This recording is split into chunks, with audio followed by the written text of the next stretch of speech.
Vaughn served on the faculty of the Omega Institute for Holistic Studies in New York and also conducted workshops throughout the United States and the UK. He served on the publications board of the Theosophical Society in America in Wheaton, Illinois, during his time as the marketing manager. You can catch Vaughn from time to time on the radio or on the internet as he continues to do broadcast interviews. He occasionally visits book fairs and has autographed books at the National Book Fair in the US. And then also a note related to our lodge, Vaughn faithfully kept our very own Minneapolis Theosophical Society up and running for well over 20 years, if not 30, much of that time serving as the president of the board. Even now, he continues to serve on the board from a distance, and we are eternally grateful for his generous service. Thank you, Vaughn. Vaughn is a prolific writer. He's the author of many excellent books. I counted 15 on Amazon, so I think there's probably more than that, but I counted 15. So he's many excellent books in consciousness development, and I've included a link in our chat for you to find those excellent and interesting books. So now I'm going to hand it off to Vaughn, and I look forward to your presentation on Krishnamurti. Oh, thank you, Hope. Well, I'm sorry, first of all, that I'm not there with you in that wonderful new church facility you have. It looks perfect. But I'm glad that we could talk tonight about Krishnamurti, and I'm glad that those of you who did find time to come are interested in Krishnamurti, because I think he's a really important person, and I think he's a fascinating person, and I think he had ultimately a huge message to impart to the world. And it's very simple. We can do it just in one short night. I mean, he wrote volumes, right? I mean, there are classics that have been in print for years of Krishnamurti, and the many books that contain his lectures, and there are many audio tapes. But he had one driving message, and he wanted to drive it home and have everybody hear it, particularly the Theosophical Society. And so that's where we start. Here is the Theosophical Society building where I worked in 1987. It's still there. The building's still there. It still looks pretty much like this. You can see there's a bookshop, and there's this beautiful tree out front that under snow always made me think of it was Christmas there, always, all the time. Now, in front of the lamppost, there's a tree. In front of that tree, you can see a window, kind of in the middle of the building. That was my window, building room 9. That's where I lived, and I worked at the end of the building on the other side. And I started in 1987. I took over from a man who had kind of started the publishing company with Joy Mills, and his name was Clarence Patterson. Pete Patterson was active in Theosophy up until he was like 101. Well, long after he turned over his job to me. But I started as his replacement in 1987, and I had been on the job a few months, and I finally opened up his big metal filing cabinet. Not on files, right? So I opened it up because we're doing a book on Krishnamurti, and it was a fellow who came in from down under, and he had tape recorded many of Krishnamurti's lectures around the world. In fact, he was hired to do that by the Krishnamurti Foundation, and he published a book called what was it called? Truth is a Pathless Land, which is the title of tonight's talk. How could I forget tonight's talk? And it's title of his speech where he actually dissolved his world order. Well, I'm thinking, do we have anything on Krishnamurti, since this man is writing this compilation of transcriptions from his lectures? And I opened the drawer, And there's this thin file, one of those little manila files in this metal file cabinet, and it says Krishnamurti, and there's only one piece of paper. And it is, I remember it to this day because it just shocked me to my core to read it, was on college rule paper, and it was handwritten in pencil, and it said, to the best of memory, I no longer want to be associated with the Theosophical Society. Signed Jiddu Krishnamurti. And it was dated. Huh. Well, he had died the year before I started, 1986. He lived to be 90 years old. And I knew that Krishnamurti had written books, some of which we had published in the Theosophical Society. He had lectured extensively throughout the Theosophical Network. In fact, just before his death, he had lectured in Adyar at our international headquarters in southern India. Come back to his Ojai offices at the Krishnamurti Foundation in California. And why would he say this? Why need? So this is the back view of the main building called the Rogers Building at the national headquarters. You can see the beautiful picnic area, the grounds, 40-acre estate there. The building was, the bones of the building were put together in 1926, right? Long after the Minneapolis Theosophical Society, but still quite a long time ago, right? Okay. So in the foreground, coming toward us and away from the building, even more so, you find gardens, you find a tennis court. And in the tennis court is kind of, I got to thinking about Krishnamurti as one of maybe half a dozen people who use this tennis court.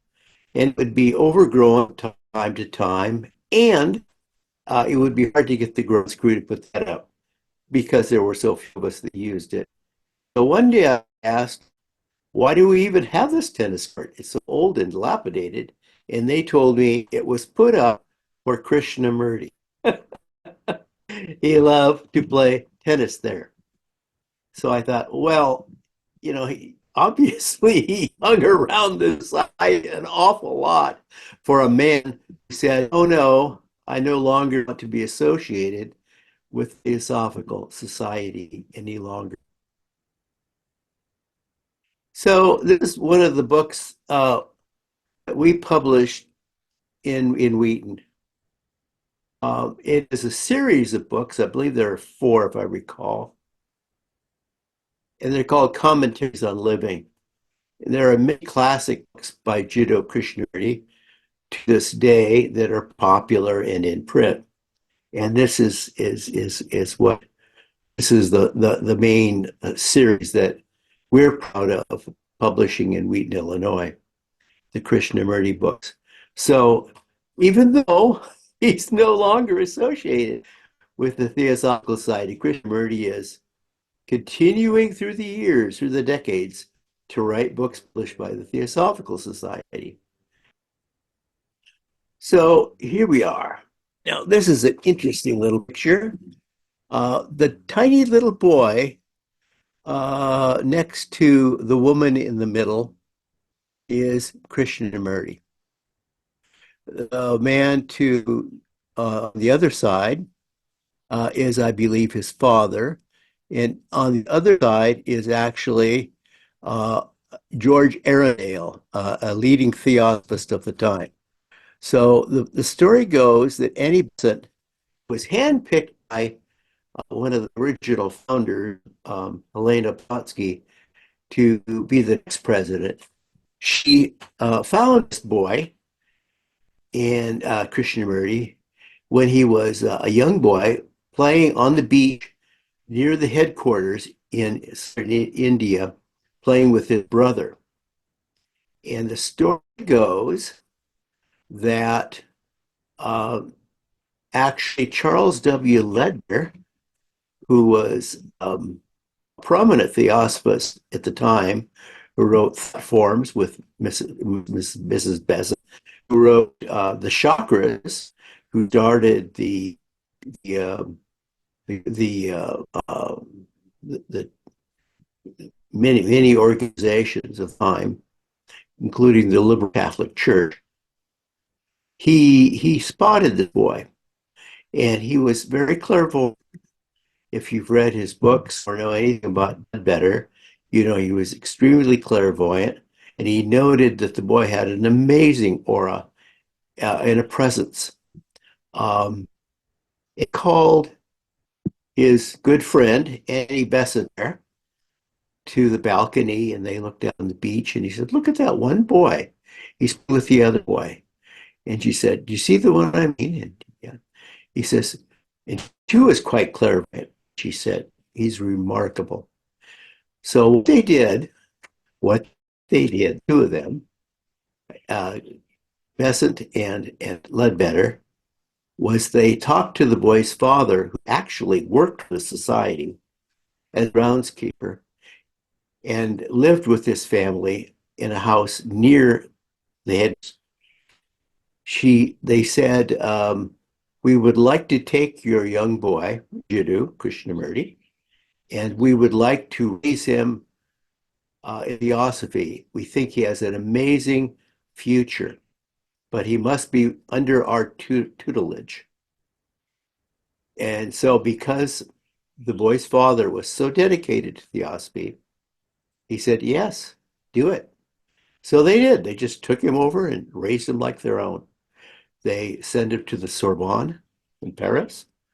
They educated him in what they thought were important matters of Eastern spiritual science, theosophy. And they said, "You know, you are going to form a new world order. You are going to be the next world teacher."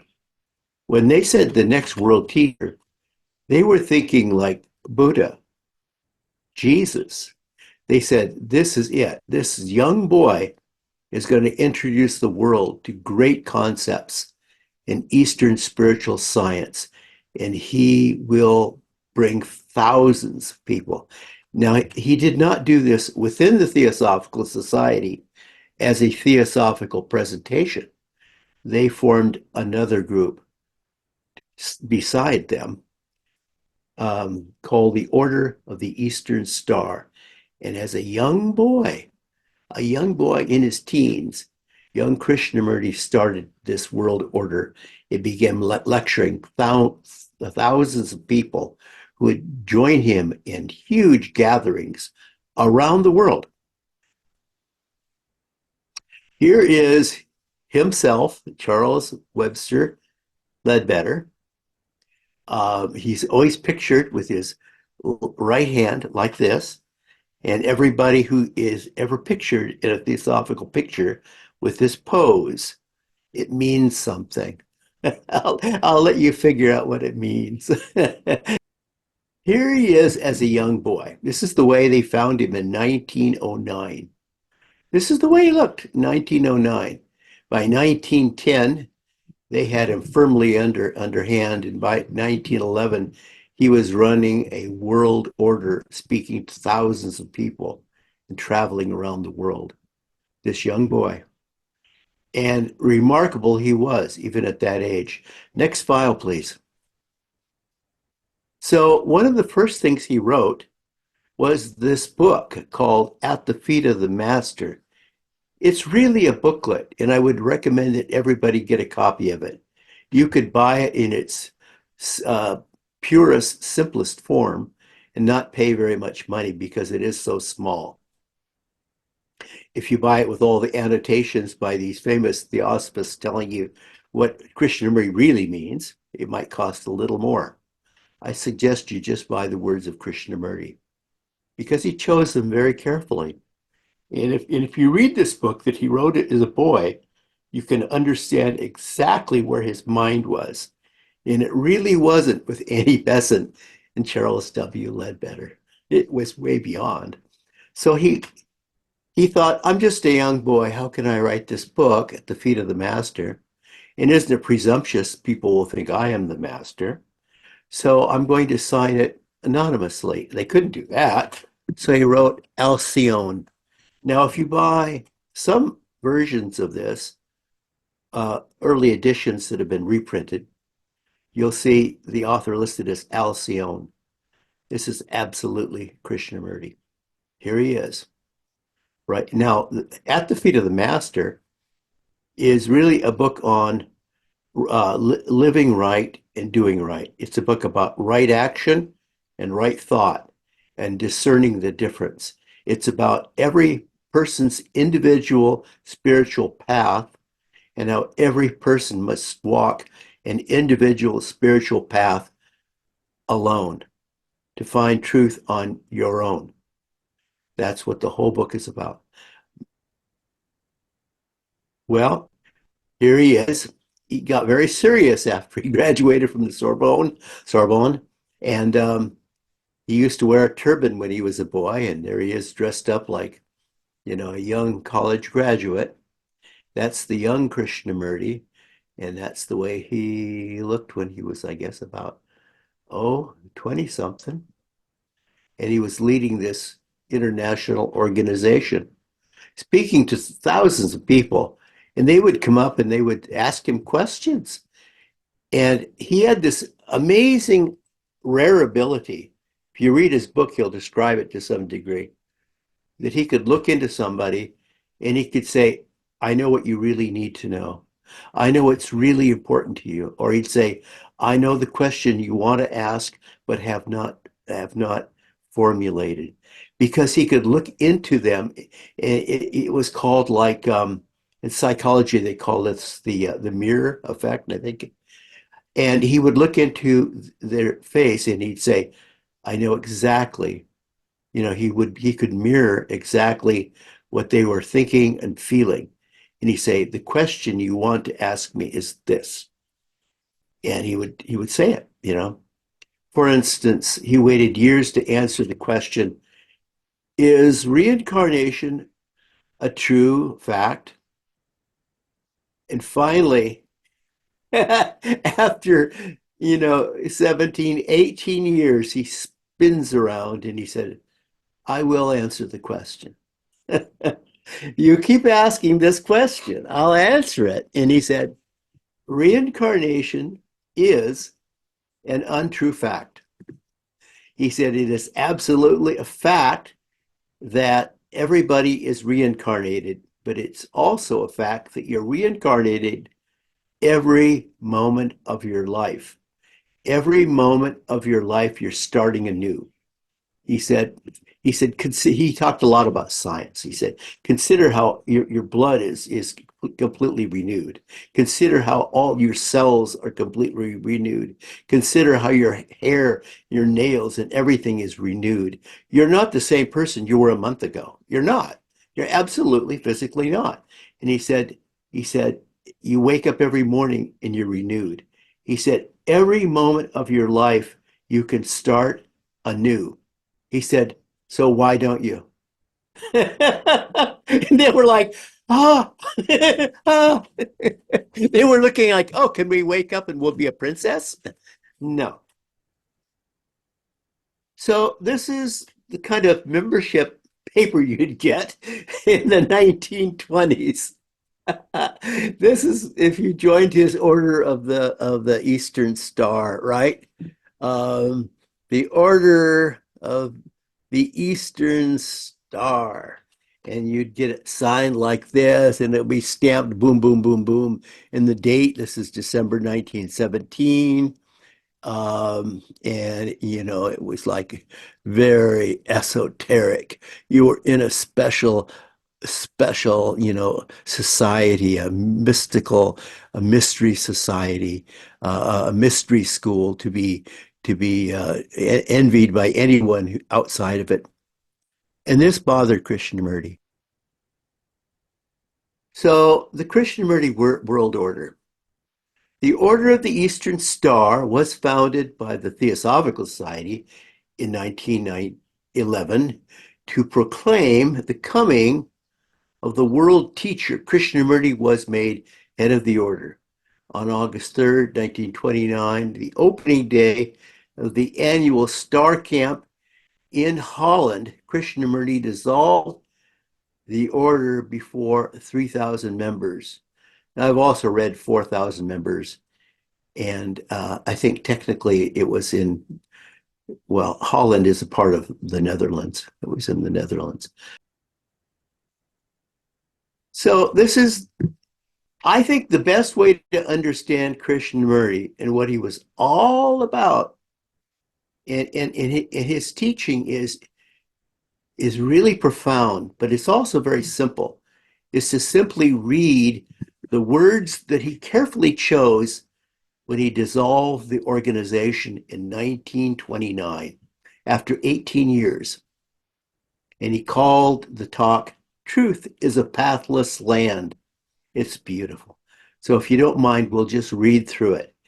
And after we read each segment, if anyone wants to ask any question or make any comment about the section we've just read, in any way, please don't hold back.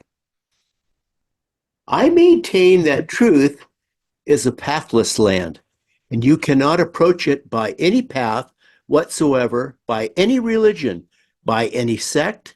That is my point of view, and I adhere to that absolutely and unconditionally. Truth being limitless, unconditioned, unapproachable by any path whatsoever, cannot be organized, nor should any organization be formed to lead or to coerce people along any particular path. If you first understand that, then you will see how impossible it is to organize a belief.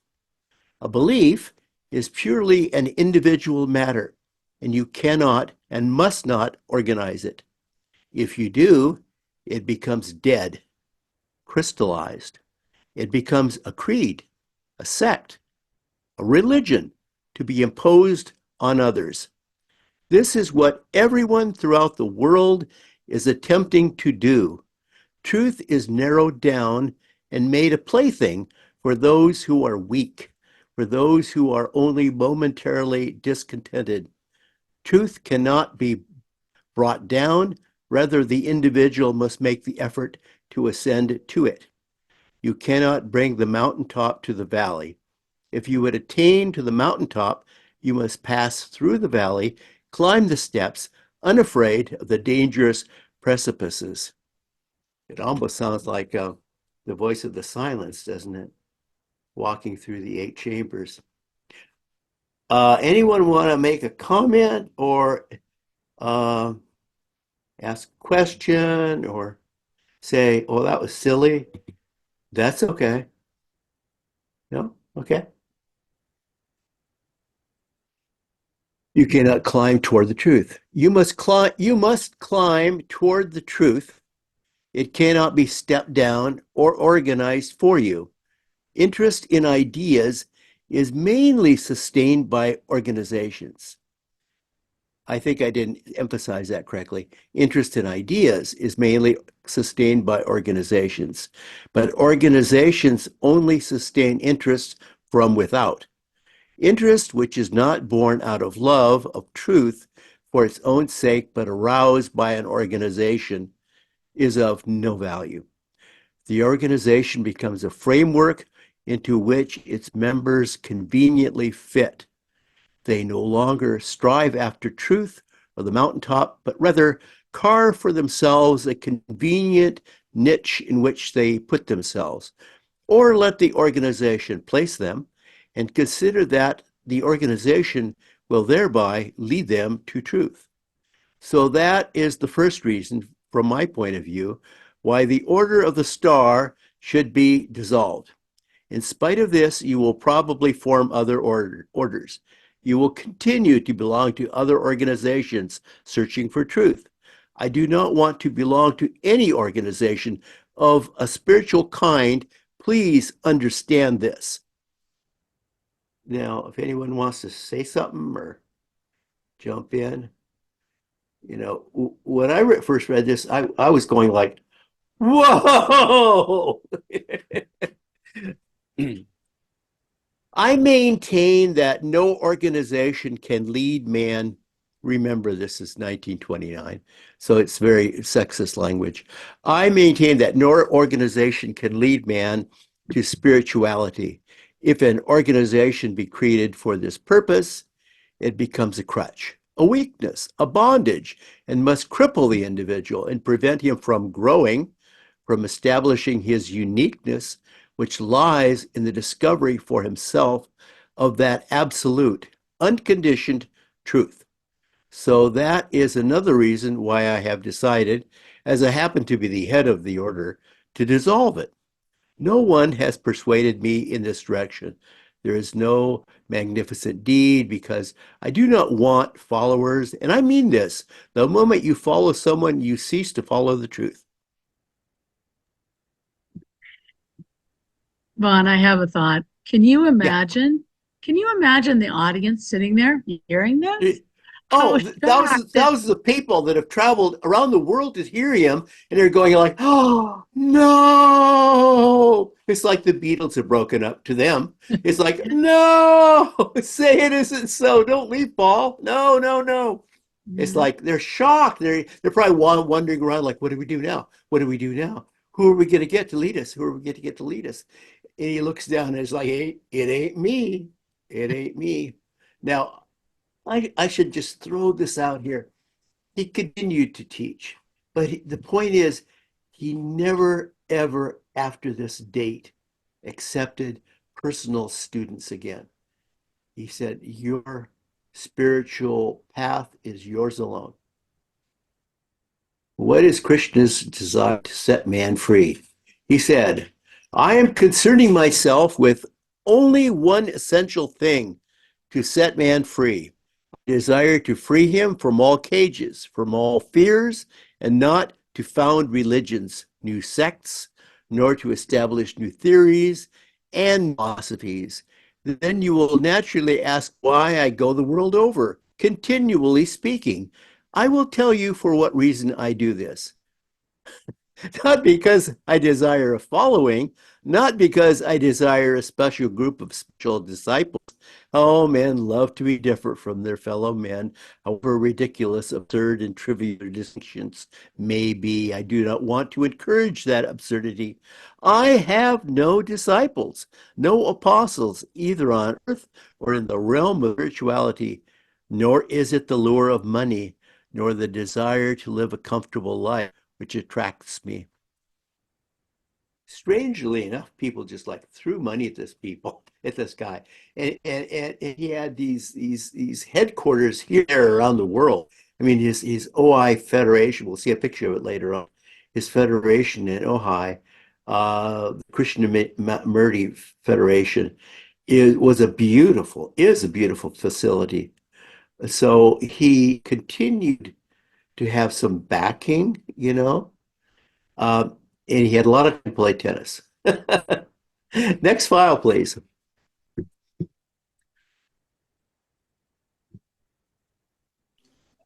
I Hello, read? I wanted to Yeah, ask a yeah, question. yeah, Okay, hi, I'm Marcella here. I'm sorry, it was actually the prior one. yeah. What You was want to it back that, up?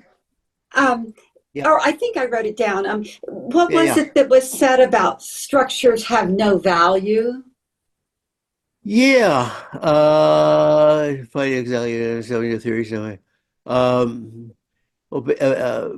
basically, there was nothing great about having organization, nothing great about having theories and philosophies.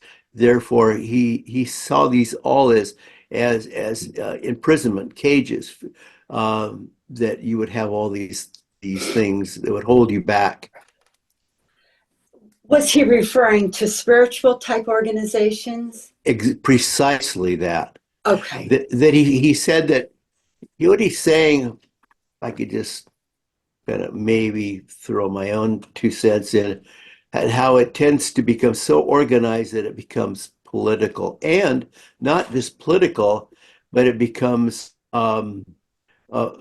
very much didactic and very much um, um, words from on high. And the words become dead and hollow, and as he said, crystallized because it's not alive, it's not real, it's not you. You know, the only truth, according to Krishnamurti, is you inside yourself, listening to your own heart, listening to your own self, which he always capitalized with capital S, self. That it's your own self you should be following. And the minute that you're following any person or organization or philosophy of any sort, then it's going to be, well, then we're going to find a position for you in the organization, and that's who you are, and that's it, and this is your niche, and in the search for personal, your quest for truth, which should be your goal, your quest for truth as part of your spiritual quest, is then going to end. You're just going to be just reading somebody's dead words on a piece of paper, or listening to what they have to say. And it's no longer your individual path. It's someone else's path. I think that's it. Okay. Yes, thank you. Thank you. Okay. I think we did this with the next one, We please. did. Yep. Um, I'll skip ahead. Because I am free, unconditioned, whole, or not the part, not the relative, but the whole truth that is eternal, I desire those who seek to free me to be free, not to follow me, not to make out of me a cage, which will become a religion, a sect. Rather, should they be free from all fears, from the fear of religion, from the fear of salvation, from the fear of spirituality, from the fear of love, from the fear of death, from the fear of life itself. As an artist paints a picture because he takes delight in that painting, because it is his self-expression, his glory, his well-being. So I do this, and not because I want anything from anyone. You are accustomed to authority, as to the atmosphere of authority, which you think will lead you to spirituality. You think and hope that another can, by his extraordinary powers, a miracle, transport you to this realm of eternal freedom, which is happiness with a capital H. Your whole outlook on life is based on that authority. We had a speaker once in the Theosophical Society. I don't think any of our group heard her. We were meeting at that time in the basement of the church at Linden Hills, and she had just come back from India, and she had paid, I think it was $4,000 for a weekend with a guru. And she was so delighted to say that she ate all this terrible food, and she was a good girl, and she quietly meditated on her own, and she was quiet and respectful of the ashram. And on the last day, she lined up with all the new chelas, these 3-day wonders were called, and the guru filed past each one of them and blessed them by touching their forehead and saying, "Bless you, you are now enlightened." And the next one, "Bless you, you are now enlightened." And afterwards I said, "Do you feel enlightened?" She said, "I must be, because he said I was." I mean, when you pay the big bucks, you expect it, right? So there was a man of authority. Um, yeah. Um, I always think of what one of our speakers, Albert Amio, said, that when are you going to think for yourself? Everybody wants some magic potion that's going to take them, to some happiness, when are you involved? For 18 years, you have been preparing for this event, Krishnamurti says, for the coming of the world teacher. For 18 years, you have organized, you have looked for someone who would give you a new delight to your heart and minds, who would transform your whole life, who would give you a new understanding, for someone who would raise you to a new plane of life, who would give you a new encouragement, who would set you free. And now look what is happening. Consider, reason for yourselves, and discover in what way that belief has made you different. Not with the superficial differences of the wearing of a badge. They all had badges, which is trivial, absurd. In what manner has such a belief swept away all the unessential things of life? This is the only way to judge. In what way are you freer, greater, more dangerous to every society which is based on the false and unessential? In what way have the members of this organization of the star become different?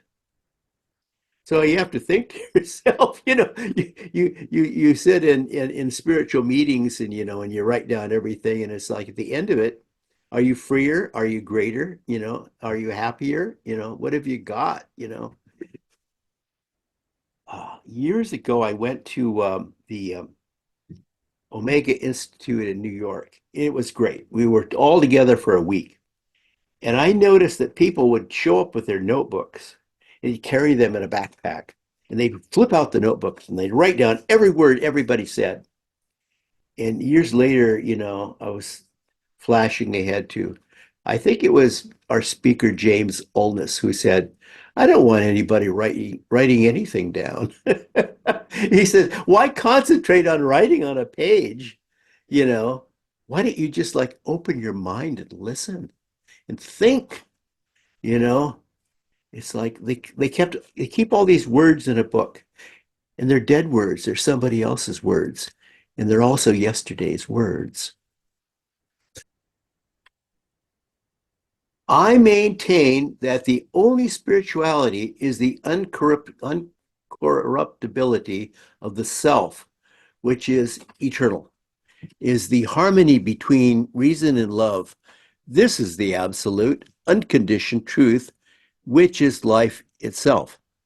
I want therefore to set man free, rejoicing as the bird in the clear sky, unburdened, independent, ecstatic in that freedom. And I, for whom you have been preparing for 18 years, now say that you must be free of all these things, free from your complications, your entanglements. For this, you need not have an organization based on spiritual belief. Why have an organization for 5 or 10 people in the world who understand, who are struggling, who have put aside all trivial things? And for the weak people, there can be no organization to help them to find the truth, because truth isn't everyone. It is not far. It is not near. It is eternally there. Organizations cannot make you free. No man from outside can make you free, nor can organized worship, nor the immolation of yourself for the cause make you free, nor can forming yourself into an organization, nor throwing yourself into works make you free. Any comments? I mean, this is pretty radical stuff, I think, for most people. So, for Krishnamurti, what is the key to the kingdom of happiness? You've got to wonder. So he says, you have the idea that only certain people hold the key to the kingdom of happiness. No one holds it. No one has the authority to hold that key. That key is yourself. And in the development and the purification and in the incorruptibility of that self alone is the kingdom of eternity.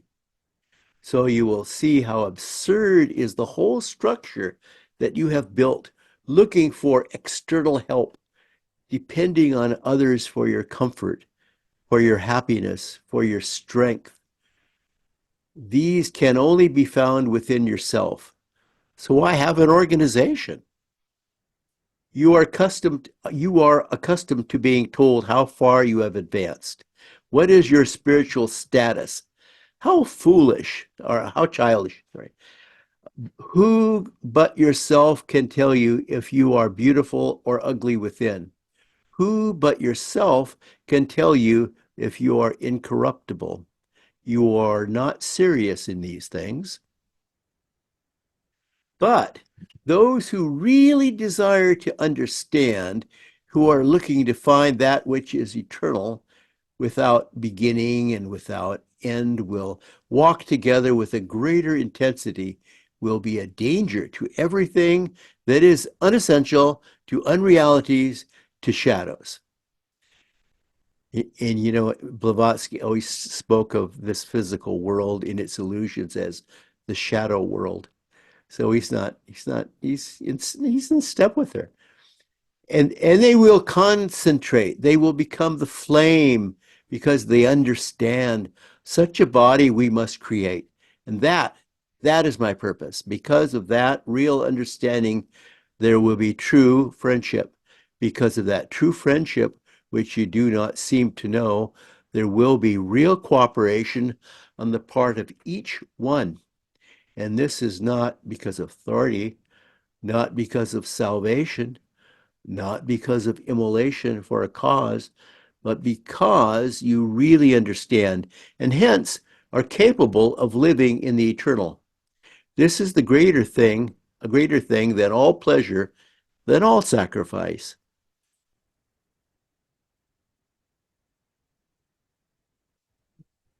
So he stands back, you know, he's got them just shocked.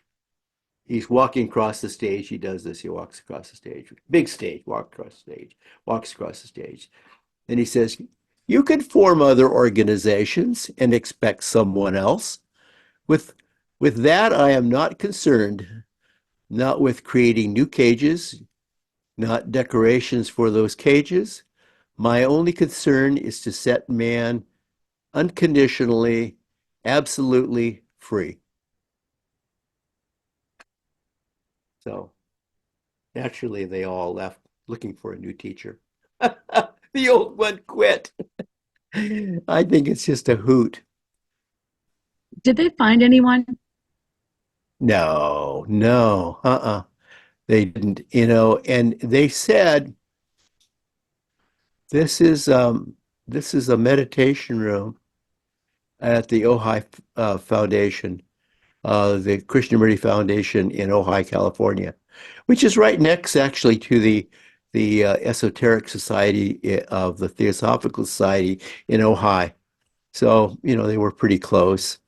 They never found anybody. They pretty much figured they they made a mistake. They made a mistake. They'd overshot the mark, you know. It really wasn't what they ever intended. But they figured this is the 1920s, remember? Well, it started in the teens. And they figured, well, it's a perfect time that, you know, the spiritualist movement, you know, the opening of the Eastern spiritual mysteries. It's a perfect time to open up this whole new thing, you know, this Eastern philosophy, and they'll capture the whole thing, and it'll be huge. You know, it was the one time the Theosophical Society really, really, really reached out big time. And he said, no, I'm not going to be a part of it.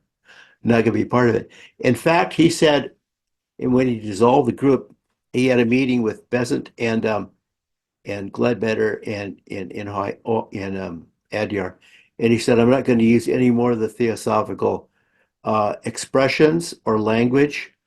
He said, "Because I'm spreading a philosophy."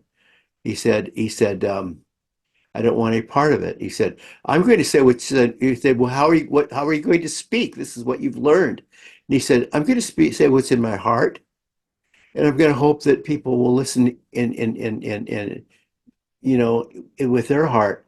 He said, I don't want a lot of words that came from someone else. He said, I'm not looking to spread any existing philosophies whatsoever. So he stopped using theosophical descriptions. And if you read the Krishnamurti books, you could say, well, this kind of sounds a little bit like theosophy, but he doesn't use theosophical terms. So he said, well, I mean, why should I? And he never did after that. But he obviously had a real connection to the group. But there he is, he did live to be 90 years old. And he was, in his youth, in his pictures, you often see him, he'd have a sweater wrapped around and tied around his neck. And he was almost like a playboy. He loved to play tennis, and he loved the vigorous, life. He was very athletic and very robust. And, there were people that took care of him all his life. Um, there are a lot of rumors about him and the way he lived his life. But he was like, every other man. He was special in some ways and very human in others. Now, here's the point I wanted to make. This is how far Krishnamurti deviated from true theosophy. He took it all the way back, all the way back to Blavatsky. These are some of the most basic tenets of the Theosophical Society. There is no religion higher than truth. The individual has a freedom of personal interpretation, and there's no dogma. That's what he's saying. And for one moment, they were ready to like sign people up. They had badges. They were on a roll.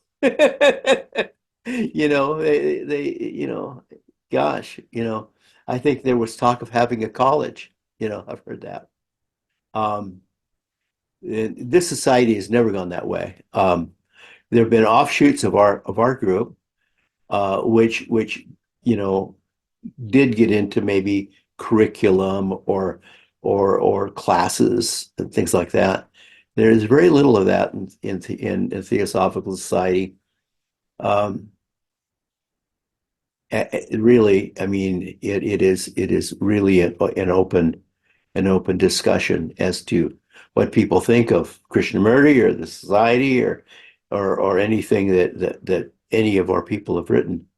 Always open to personal interpretation. Um, there's no dogma that people are ever expected to follow. Um, there would be classes, but people are always free to have their own opinions about things.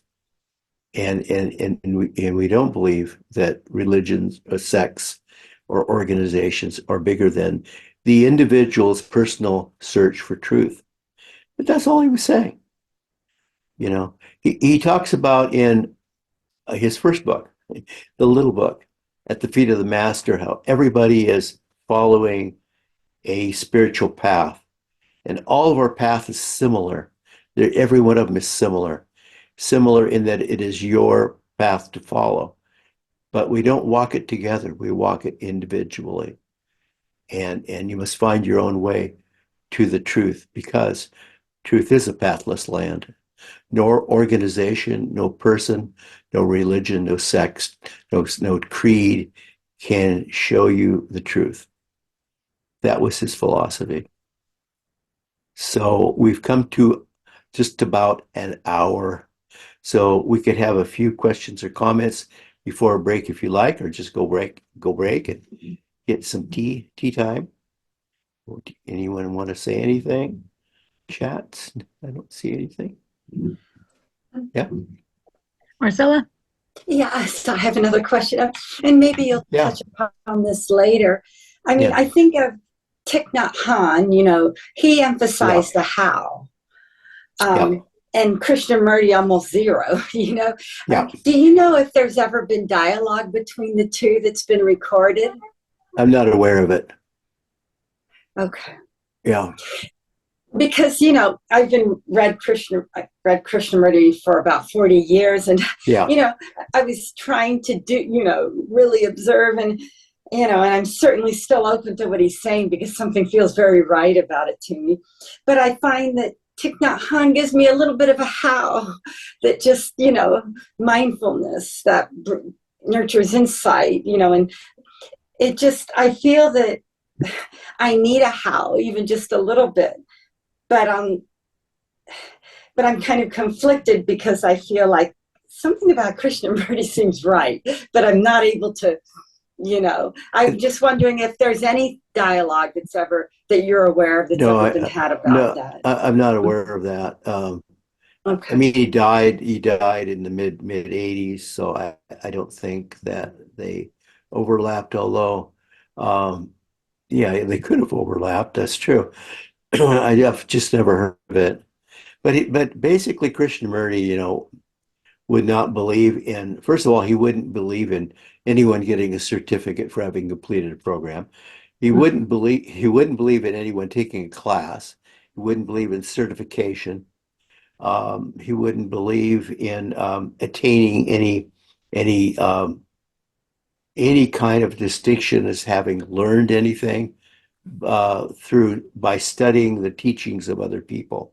It was his point of view that the truth was inside you, and that's what you should follow. Okay. Thank you. Uh, pretty radical in a sense. To me, this is the purest person who ever lived. Because he thought for himself. I mean, think of it, how unusual this was, and he wasn't afraid, say, to think things that were, as he said, dangerous to society. I mean, he wasn't obviously a terrorist, but he believed that a person should have their own thoughts and reach their own conclusions. And he was widely read, and he believed in studying everything around him. It's not that he wasn't interested in what other people had to say. For one thing, he always believed in the study of science, that if you studied science, that it would show you that Eastern spiritual science was pretty much on target. You just had to study it deeply. And he said that science would always prove it out. That was very much a Krishnamurti thing. Well, should we Uh, have a little break? Yeah, go ahead. I'm Go sorry, ahead. Vaughn. This is Erica. Yeah. Hi. Hi. Hi. I'm not sure if I missed it in the beginning. Some questions more about the child that was coming into being groomed for this. Yeah. How old was he when they took him? They found him when he was, let's see, he was born in 1895, and they found him in 1909. So he was just, a young teenager. And So by the time he was 1911, he would have been 16 years old. He was already in 1911, leading this international order, speaking to so thousands of people. did they, was it his choice to go with him, or was it made like by his parents or the group? Did they just sort of say, okay, this is what you're doing, you have no choice? Well, it was both. It was he met these kindly people who came down and said, "We'd like to have you come up in the big house now and Mm. stay with us, and we're going to help you. We're going to teach you, and you're going to be a very important person if you come with us." And they asked his father if he could do this. We could do, trying to think like what I would do if it happened to my son. What would I say? Yeah, take my kid, because he lost his boy. He said, take him, take him. But it was, he believed that these wonderful people, would make him a really important person and fulfill his life destiny, which I guess they did. I mean, think of how it. You think of the 90 years of his life and how meaningful they were. I mean, he never had the impact that they originally thought he would have because he dissolved his world order. But he continued to speak, continued to to write books and have an impact right up till his death in 1986. That's significant, you know. But to this day, a lot of people have never heard of this amazing sage and philosopher. Mm. He might not mind calling him that, but he would really hate it if you called him a religious figure. Yeah. Yeah, it's just interesting, just wondering how it felt being a child and sort of being pushed in that direction, although Yeah. who knows, he might have felt a certain inspired guidance. I don't know about divine, but Could this have happened anywhere else? Could it happen, in say Wheaton, they'd walk down the street and say, "Here's the boy. Can we bring him, bring him into oh yeah, our really. building and raise him, and we'll make him a teacher, and say, well, I don't know. He's got, he's got a family, and and he goes to school in town, and no, they just completely took over his life." Yeah. And also his brother. Yeah. It wasn't just, it was both of them, because That's right. That's I right. don't know how that worked, if he asked for that or if Yeah. father did. But there's also such a class one Yeah. up, one down in this That's right. situation. That's right. So Yeah. it's Yeah. quite awful, unseemly, and the power dynamic between Annie Besant and Ledbetter towards this young man in India. But I also Yeah. wonder Yeah. if he really was 14. I feel like there Yeah. was, I mean, he was, but I wonder if it feels like Yeah. he was much younger before, like they were working with him before they took him away. He Yeah. was doing psychic tests and a lot of working with Ledbetter. Yeah. I've often thought that too, that they Right. they actually took him a The little family. earlier than that. Yeah, They they say did. He was quite young. they said they took him in 1909 and started working with him, and he was born in 1895. But he seemed in some of those pictures to be younger than 14. Way He young. just did. He looked like 11, 10, like that. Yeah, so I think there was Yeah. more in between before they actually took off than they were traveling with him. But before that, they were tutoring him and schooling him in the psychic development.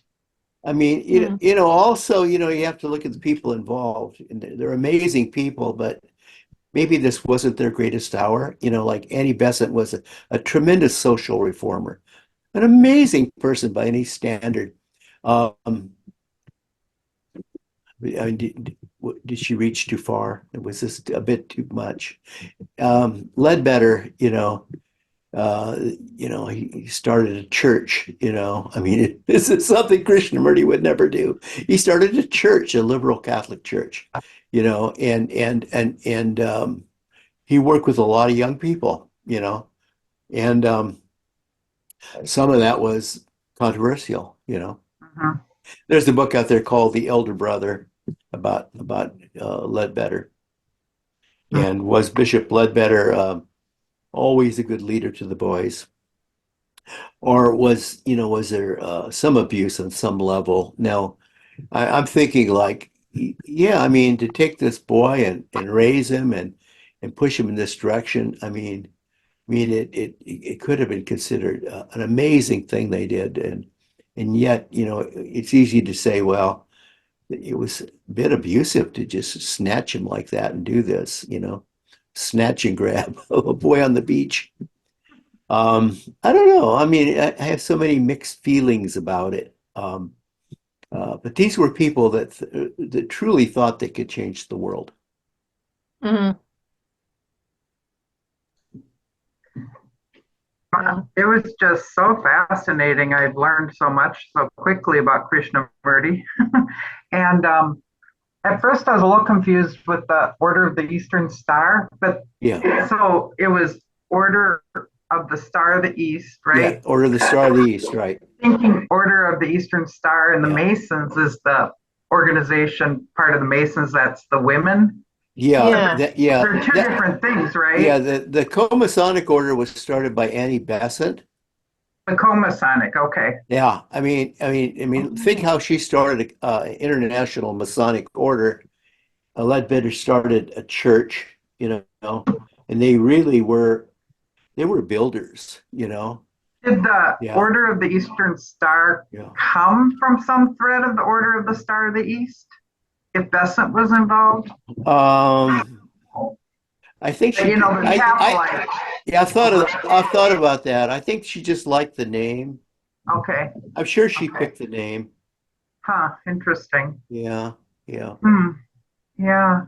But I don't know how, whether they were pulling the strings on him or what, but I know that when he in 1929, uh, either before or after he dissolved the organization, the order, he went and talked to the both of them and said, I'm not going to spread theosophy anymore. I'll speak to Mhm. your people, I'll write for you, but I'm not going to spread this anymore. And it wasn't because he disliked it or them, but he just didn't believe that any organization was a healthy thing. The idea of getting certified or graduating or going through a curriculum to him was a bit insidious because it was a very structured environment. And he said the search for truth has to be inside you. There's no place else to find truth. It's so interesting to me that, well, during his time, the idea is the time of the guru, there was a point in time where we had the guru, Yeah, but he did seem to say, no, no more. The guru is no longer the way to go here. And it yeah, just, yeah, in the sort of some of the current teachings are, yeah, the guru is not the way to go these days. The yeah, community, I yeah, mean, in terms of community study or whatever, that's a different thing, yeah, or mentoring someone. But yeah, it's just fascinating. yeah. Yeah, I mean, coming out of India, you have to assume he had met and seen different gurus. Sure, right? This wouldn't be a new thing for him. No, And he understood when people would come to him, they would you should listen to or see some of his videos or his actual footage of his videos or even the lectures, the audio lectures, because he just inundated by questions, just huge questions, philosophical questions. And he would always maintain that if I give you an answer, this is my answer. He said, I don't know what it's going to do for you. You're going to have to find your own answer, which could be similar or even identical to mine. But it doesn't matter. It doesn't matter until you found the answer. Then it won't be your answer. The mhm. idea that, a spiritual journey has no meaning unless you make the journey alone. Erica has in the chat that the Order of the Eastern Star was established in 1850. So probably Yeah, the naming yeah, of his group going forward came out of that, not the other way around. yeah. Just My understanding, the star thing.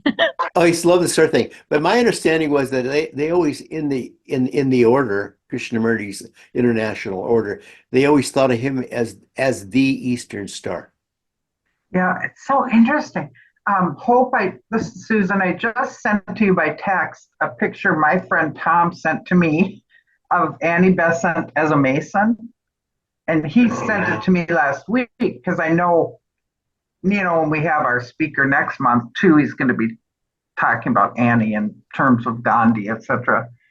But when you said co-Masonic, that made my world made sense, Vaughn, because I thought, how Yeah. could Annie Besant be a Mason when it was all male? Oh no, yeah.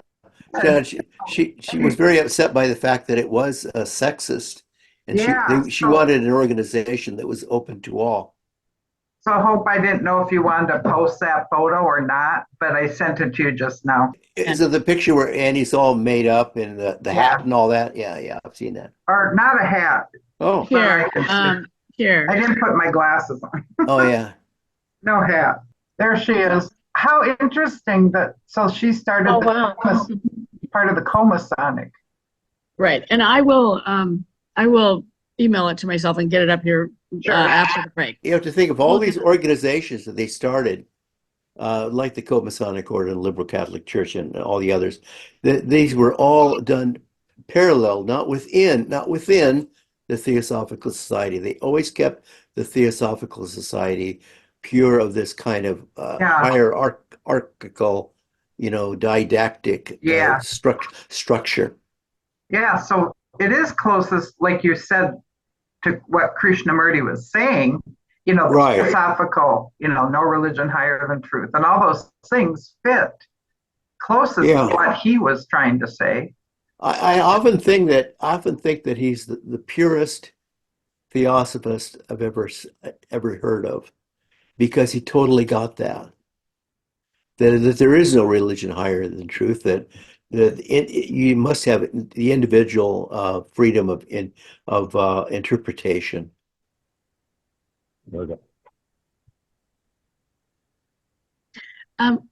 Victoria, put that ring up again. Oh, sure.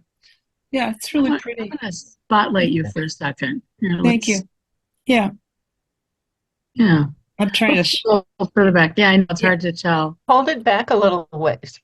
Yeah, a little bit. Okay, A there. little more, a little more. Back it up just a little more. There. Ooh, wow, So you can get see more the detail. entire. Yeah, Yes. it's See all the it's a symbols nice for the little Masons. ring. It's just sterling silver, but I mean the 5-pointed star represents Venus, and so when Venus is in the east as a morning star, it's the goddess of war. Essentially, that's the Inanna Ishtar as the goddess of war, or goddess on a mission, as opposed to Venus as the evening star as the goddess of love. So that kind of makes sense that they were using that, if I'm right, that's kind of, the 5-pointed star is always a symbol of Venus. And anyway, if I'm correct, that it was the morning star, because they were on a mission. They were not so much evening star, just about love. It was a missionary kind of thing, the Order of the Eastern Star. I mean, it allowed women to be Masons before even this co-Mason thing, because my grandmother was a member, and I guess other women in my family were members, and a lot of the British, right, were Eastern Star.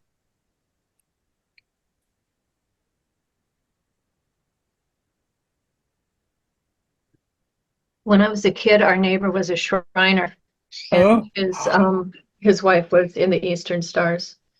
Oh, I remember his fez. yeah. I was invited to join the Shriners once. They had a lot of fun.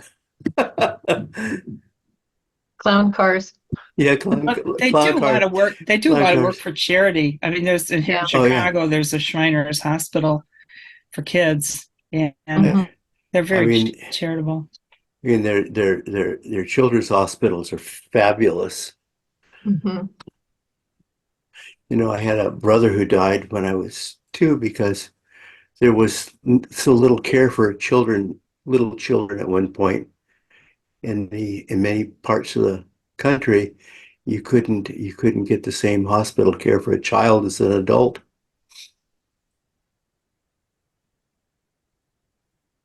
Also, it takes special care and Yeah. special equipment for Special- children that wasn't developed well Yeah. enough to know how to adjust things for children. They thought of children Yeah. medically as little adults, and that doesn't Yeah. work at all. Oh, Thus, we have the Children's Hospital. yeah. Yeah. But yeah, Yeah. that's sad. Yeah. Yeah. So I put up her picture. I added a extra slide. So that's a lot of detail. I wonder if I can zoom in. Yeah, it's funny. I was going to send that to you this week, Hope, when we meet and stuff with Berta for just Yeah. to add it for possible next month too. And here I couldn't remember, Erica, when you guys did our Blavatsky and Besant night. I couldn't remember if it had come up about the Masonic connection with Annie. We did. It was in there, wasn't it, Erica? I Yeah. don't remember it. Was Oh. it? I figured it probably was. I think it was. It Yeah. sounds familiar. Yeah, might I have think been we had it in mentioned. the script. You Yeah. know, when she was still living in England, she was the wife of a minister. What was it, Episcopalian or I think Anglican? Presbyterian. Presbyterian, I'm Oh, pretty sure. Presbyterian. Yeah. I'm pretty sure it was more conservative. Yeah. He did not approve and they divorced. Yeah, she was a little too wild for him or something. Or but she was liberated. very liberated. Yeah. And she was Yes. giving speeches on the corner about social services for people. You know, she was the Yeah. first social worker, essentially. Oh yeah. And she was a union organizer. I mean, she advanced the cause of women and workers and children's care. Yeah, amazing. Yeah, and amazing children's wo- labor too. That was her big thing. child- Look at how children's fierce labor. she looks there, though. Wow. Yeah. Oh, she was a fighter. Capable. Yeah, capable. She's a warrior soul for sure. Look at that Yeah, hair. yeah, Yeah, yeah. warrior soul. Yeah. I was going to send you a picture of the rose window we have for the Order of the Eastern Star at the Masonic home where I work as a chaplain. But I'll do it a different time. Right now, I kind of lift it off of a website, but it's so pretty. Anyway. I mean, some of the books she wrote with Leadbeater are amazing, like Thought Forms. And then what was that one where they looked at the atomic structure of things way before that was done scientifically? Amazing stuff. And described it accurately. Accurately, yeah. Mhm. Yeah. So I mean, they were legit. They weren't, Mhm. anything to be sneezed at. They were real people. Mhm. Yeah. But it shows you that even real people can not always see eye to eye, as Krishnamurti found out. Yeah. I remember telling my dad when I was early on in my, I don't know what you want to call it, my pursuits, my spiritual pursuits, just when he thought I was going to fly off on a broomstick or something somewhere. When he was real concerned. And I remember that part of me, the Krishnamurti part of me, I don't mean literally, came up, and I remember yelling, kind of saying, "You could lock me in a closet for years if you want, and I will still learn," because I knew I could go within. Wow. And I will still learn, and I will still grow, and I will still, I was just really, Yeah. and I remember having that moment, Yeah. knowing I will still develop, and still spiritually develop, Yeah. sitting in a closet if he so chose to do that. Yeah. I think about the seminary I went to, Sancta Sophia, at its part of the philosophy is, you come up here, it was, a specific spot in the country, and people from around the country as students, we'd go there at different times, and you would be there for days, a week, maybe 3 weeks at a time, depending on what was going on. And yes, there was a certification type thing going on, everything, but the philosophy or the teaching was, you come up here and you spend time studying and meditating and spending time together, but then the whole thing was you go out and back into the world wherever you are, and you apply what you're learning. Yeah. You grow and learn, and whenever you come back again, fine, but it was always taught to be, this isn't where you stay, Yeah. a period of time, you go back in and out. And I always thought that was good. It was a good philosophy in my mind for Yeah. not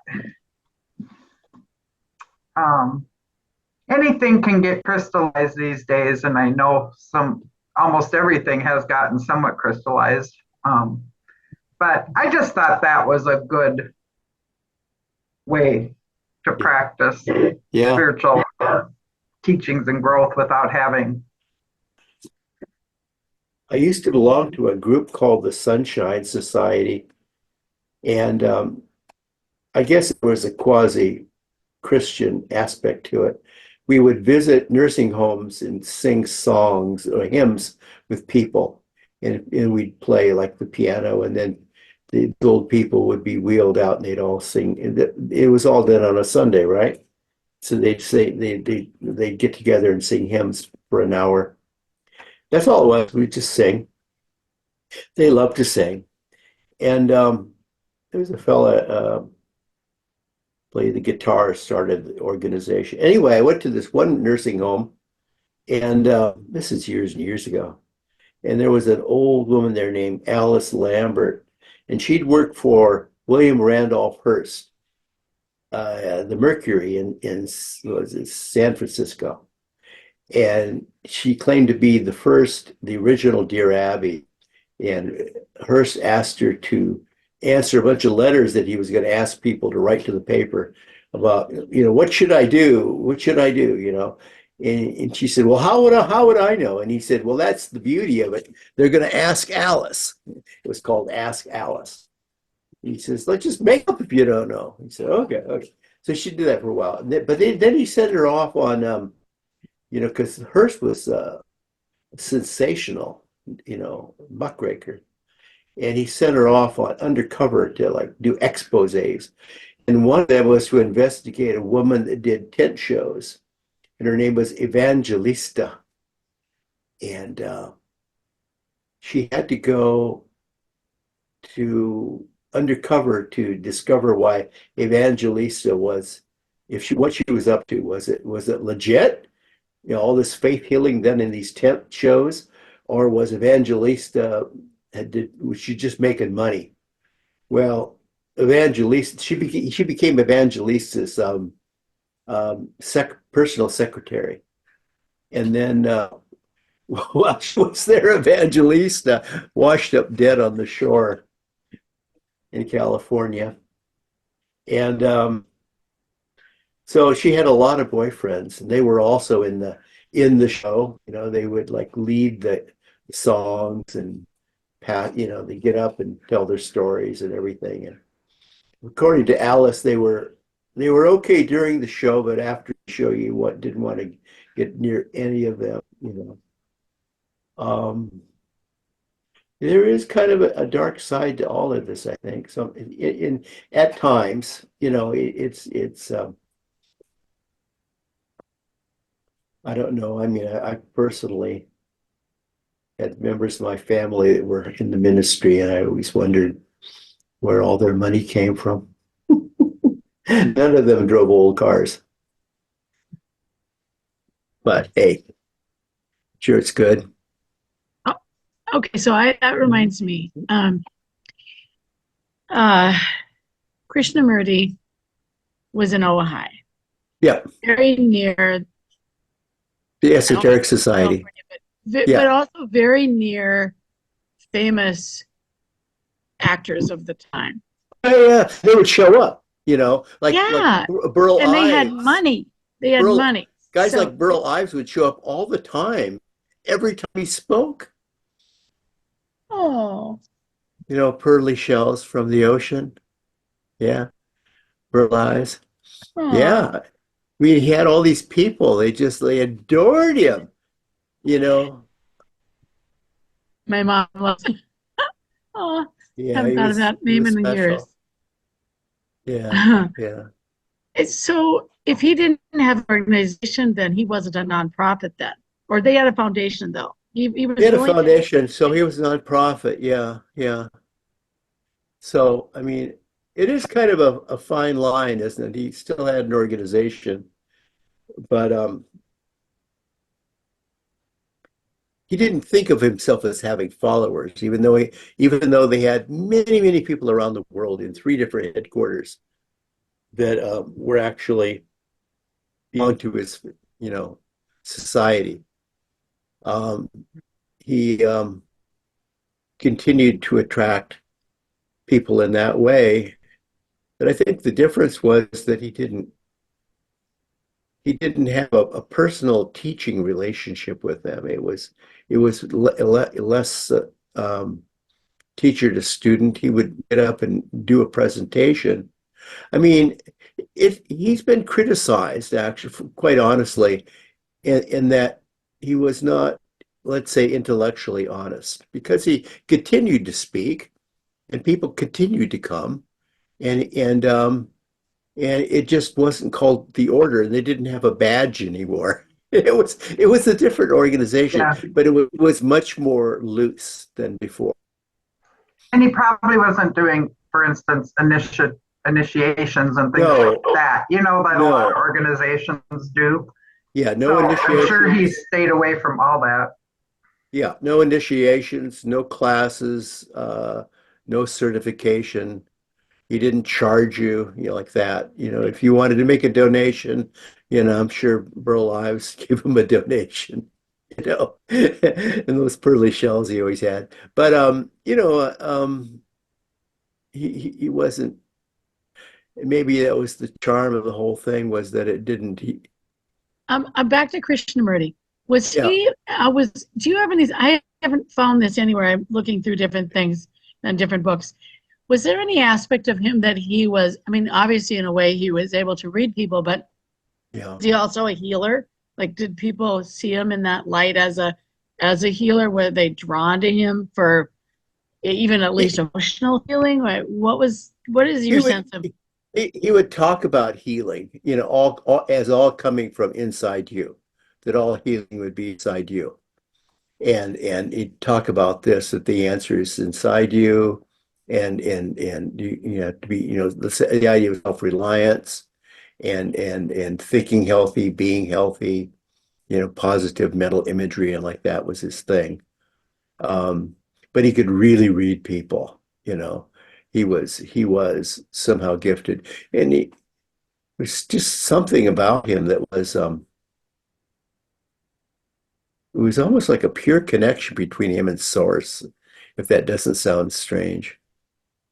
Yeah, You can see that he had magnetism too. I mean, his eyes are yeah, so intense. See, yeah. yeah. Oh yeah, very deep eyes, very deep eyes. Yeah.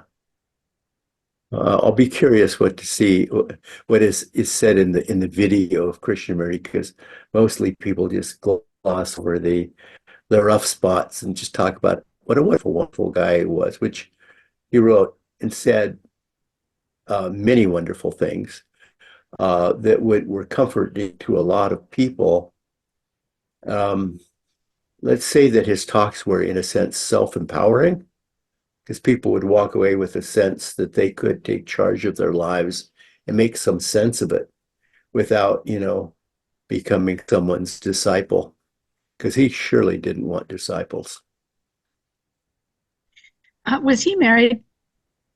Yeah, now that's an interesting thing. It was often said that Krishnamurti was celibate, but in fact Mhm. he carried on a long time relationship with the wife of his Yeah. best friend. Yeah, Yeah.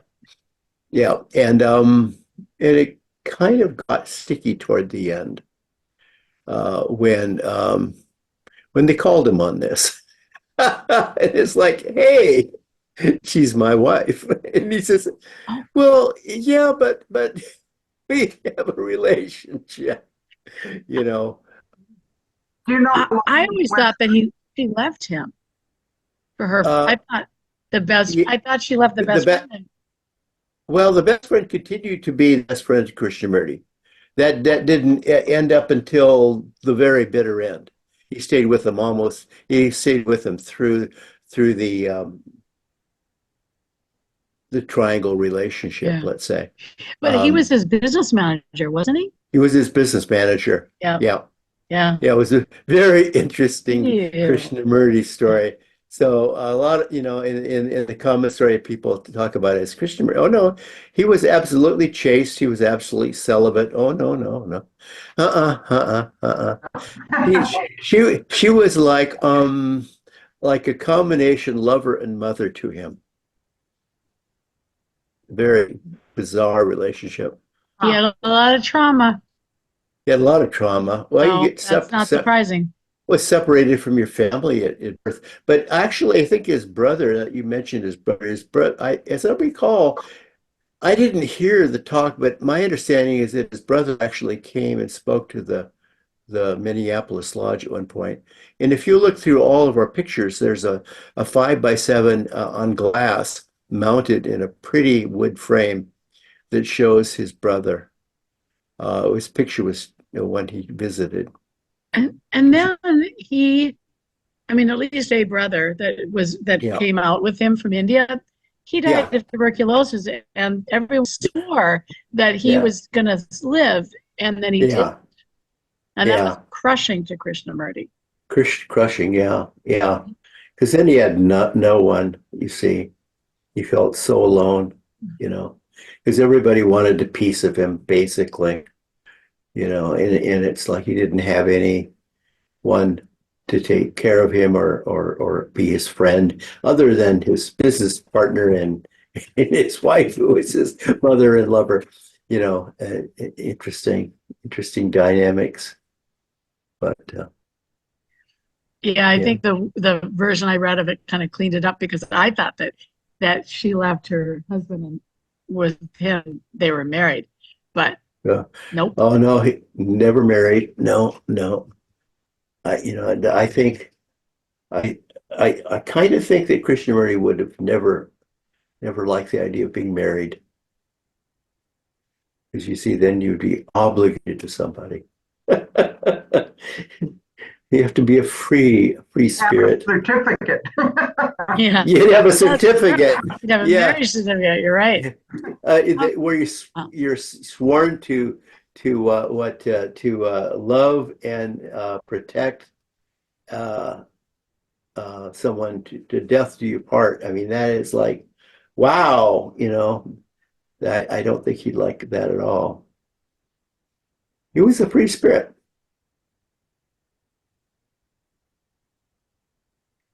Well, I hope this talk wasn't too abrupt for anybody.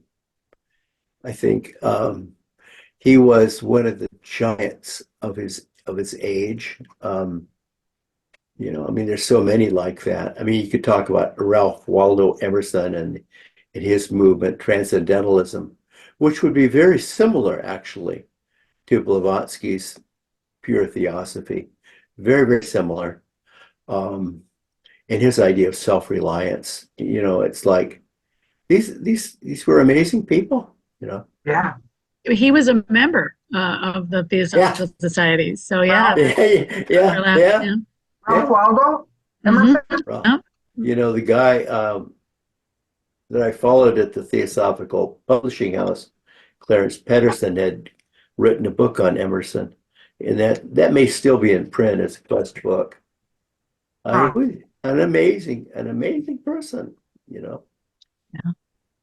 The Wow. transcendental movement in this country was, I don't know if there is any lasting vestiges of that. Is there, as far as like study groups or organizations, or it's just a philosophy that just kind of floats around in the air now, isn't it? The transcendental thought. Mhm. Maybe that is part of the Yeah. the new thought movement. Yeah, I guess that would be. Like Uh, it flows into another stream or something. yeah, yeah, yeah. But there have been a lot of interesting people join the society in addition to Ralph Waldo. The Moody Blues, Elvis. I mean, who are these people? Edison, uh, Kandinsky. Well, Kandinsky never joined.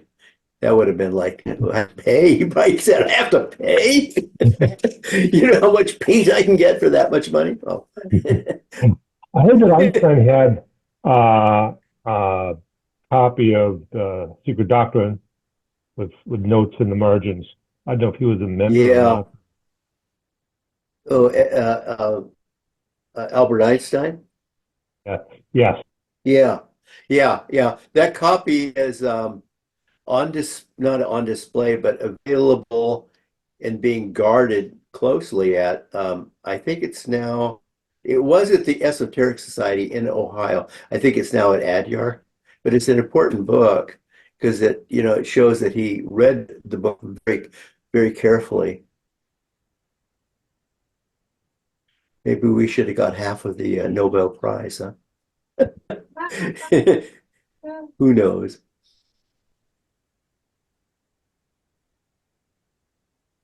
And there are some people that you probably don't want to claim, like, I don't know, Ford.